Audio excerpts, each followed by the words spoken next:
There is a direct proportion between crime and penalty. Every crime that a person will commit, there is always an equivalent penalty on it. Okay? That is why, the very purpose of penalty under classical theory or juristic philosophy is retribution, social revenge. Hi everyone! Welcome back mga katropa. Ito na naman po ang inyong lingkod, your criminology coach, Coach Ed Montalba. Guys, before we will proceed with our discussion today, i-shout out ko muna yung masugid po nating taga-subaybay sa YouTube channel po natin. Patrick John Importante. Patrick John, I hope you are doing well. I hope okay lang po kayo. I-shout out ko rin po yung mga estudyante ko po sa Northeastern Mindanao Colleges or NEMCO. Okay, more particularly sa mga third-year criminology student po. Guys, please keep safe always po. So, ingat po kayong lahat. In our previous video, guys, we are eventually talking some introduction in Criminal Law Book 1. Itutuloy po natin ang discussion po natin this time. So, ngayon, ang unang pag-uusapan po natin, we will talk first on the philosophies underlying the criminal law system of our country. Ano-ano po yung mga theories or saan po naka-anchor yung criminal law system po natin dito sa Pilipinas? There are three basic philosophies or theories to which our law is anchored on. So ano-ano po tong tatlo? First, you have that classical or juristic philosophy. Okay? Second, you have that positivist or realistic philosophy.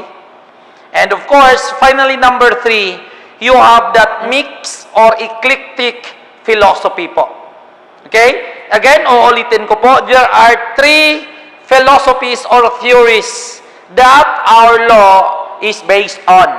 First, you have juristic philosophy or classical. Second, you have realistic philosophy or the positivist theory. Third, you have that eclectic or the mixed philosophy po. So, pag-uusapan muna natin yung first philosophy, which is juristic or classical philosophy. Guys, this is actually the same with the classical school of thoughts sa study po ng criminology. Okay, and I know you are very familiar with this. Mind you guys, our criminal law is based mainly on this philosophy or theory. So what is this theory is all about? This is a theory that considered every person as a rational being. Ibig sabihin po, this theory believes that ang lahat po ng mga tao ay rational. What do you mean by rational? Meaning to say, all persons has a capacity to distinguish what is right or what is wrong. So therefore, man under this theory is regarded as a moral creature who can distinguish right from wrong.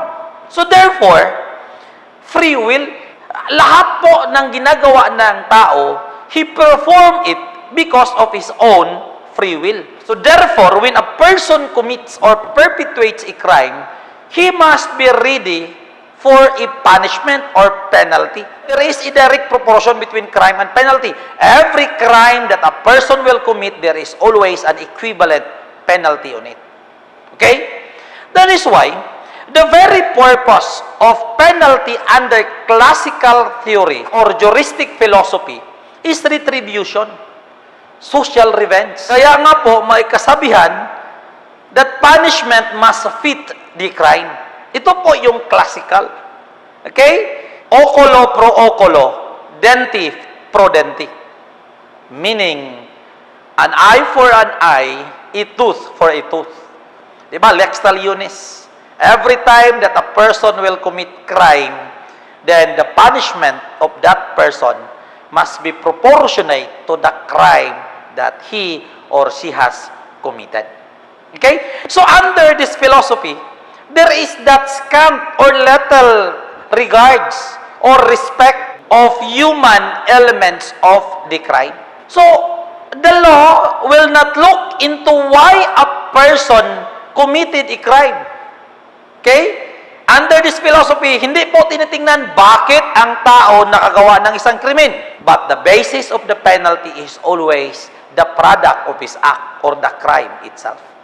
So, hindi po tinitingnan kung sino yung gumawa. Kaya nga po, one of the basic arguments of the classical philosophy or juristic theory is that it is unfair. It is unjust. It is unfair because it gives equal punishment to the first-time offender and a repeat offender. It will give equal punishment to an adult and a child offender.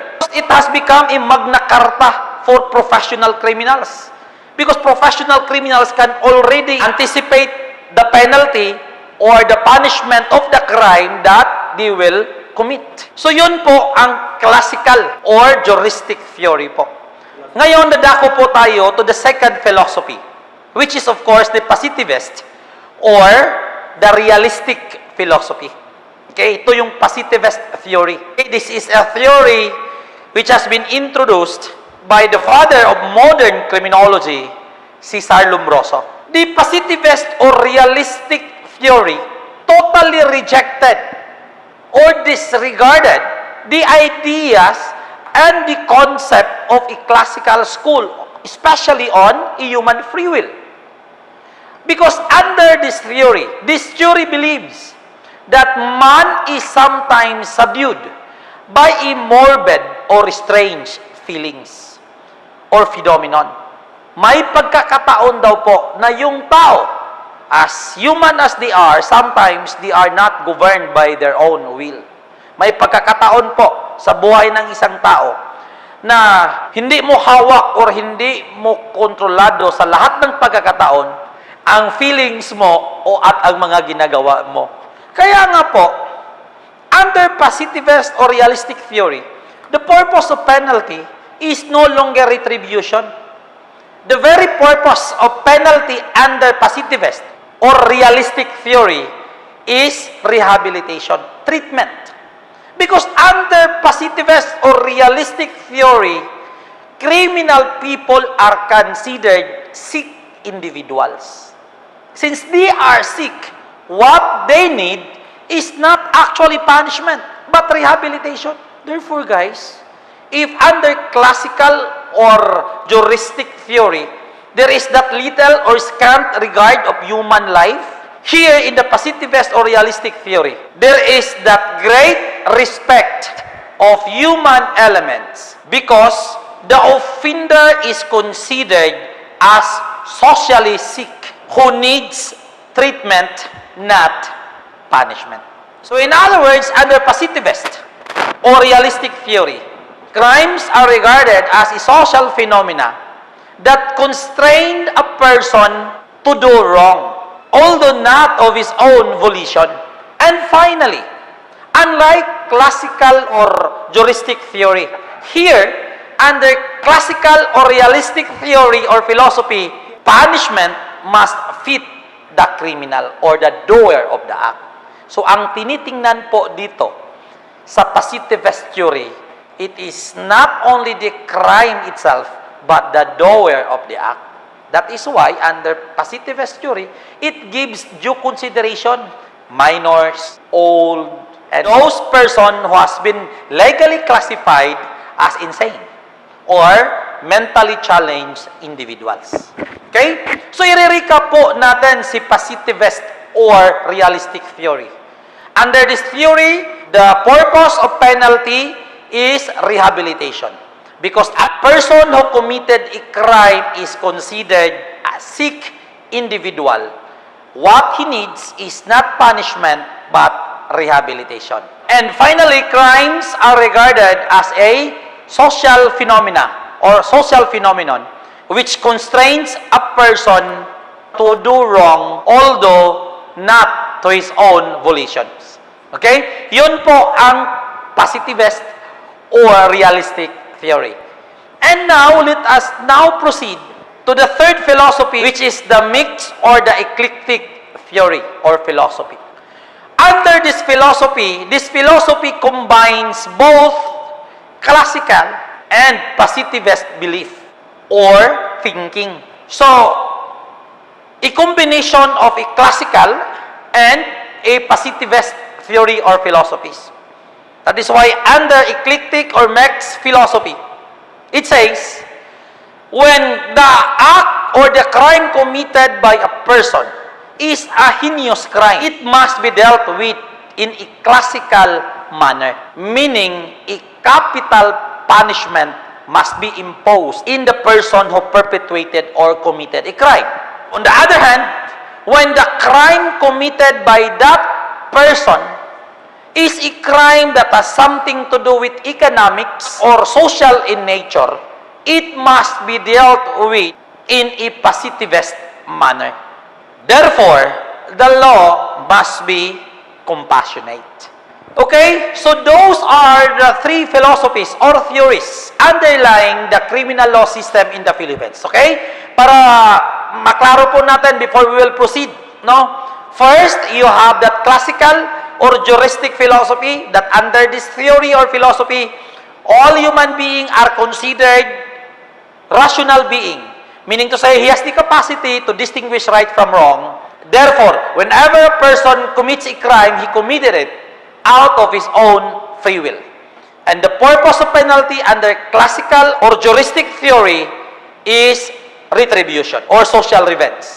Now, when we speak of positivist or realistic philosophy, this is an exact opposite of a classical belief or a classical theories.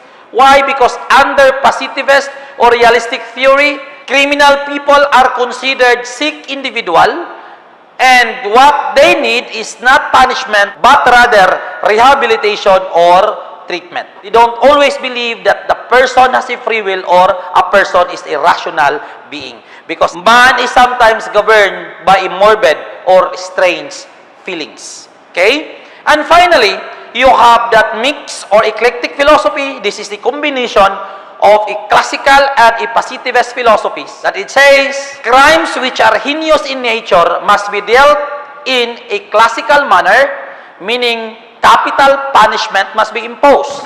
However, those crimes which are economic and social in nature must be dealt in a positivist manner. In other words, the law must be compassionate enough in imposing penalties. Okay? So those are the three philosophies or theories underlying the criminal law system of our country.